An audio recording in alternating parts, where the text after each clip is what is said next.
This is me. The first thing people wonder when they meet me is how to say my last name. It's Einadine, like you were telling someone you knew Dean Martin. Your picture looks a little out of focus. That's the way you look to me, too. This is a VCR. This is what got me into television. I used to open up these suckers to fix them or salvage tapes that got stuck. Why? My Duran Duran tape of interviews and videos I meticulously put together got chewed up, so I also taught myself how to say VHS cassette tape too. Luckily, my parents didn't care.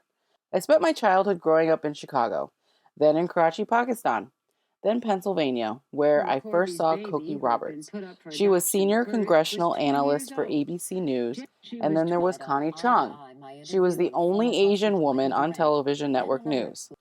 I've always had an interest in stories and what was going on and how things worked, so it wasn't a surprise that I became interested in journalism. But instead, I ended up behind the scenes. Brady Sevio with From the 11 Alive studio, this is UPN Atlanta News at 10. Oh, White Mike, you Karen. Brady A Cameron family 2 runs for front cover one. with dangerous dentists hot on their heels. Now the president is declaring parts of the Gulf Coast disaster areas. Dissolve. Brady Welcome to A UPN Atlanta sound. News at 10, where you get all the news in half the time. Good evening, everyone. I'm Karen Roll Greer. take. Ready. Calling the shots as a director and telling stories from the editing room. You know what I love about hosting Sound of Ideas? It satisfies my curiosity, my desire to learn. I now live in Philadelphia, the one-time capital of the United States, but nowadays known for this guy. Yep, a fictional boxer named Rocky Balboa. It's not uncommon to see people running up the art museum steps at any time of day. Yeah, even I did it. Like these guys. They're from France and Poland.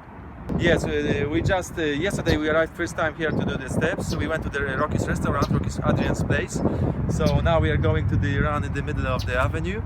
So and then we are going to hit the Italian market, to follow his path. And then if we are lucky, we will jump over the in front of the Independence Hall. So there's also his way where he passed. So if we have enough time, we'll do those points. So it's more than amazing. But wait, this video is supposed to be about me. So we're back to this guy. After at least 15 years behind the scenes, watching automation take over television, social media take over journalism, I decided to read the writing on the wall and go back to school and make myself more rounded as a producer and teller of stories. Reinvent myself, if you will. Start over in a way. Once I did that, it seemed like the stories just presented themselves.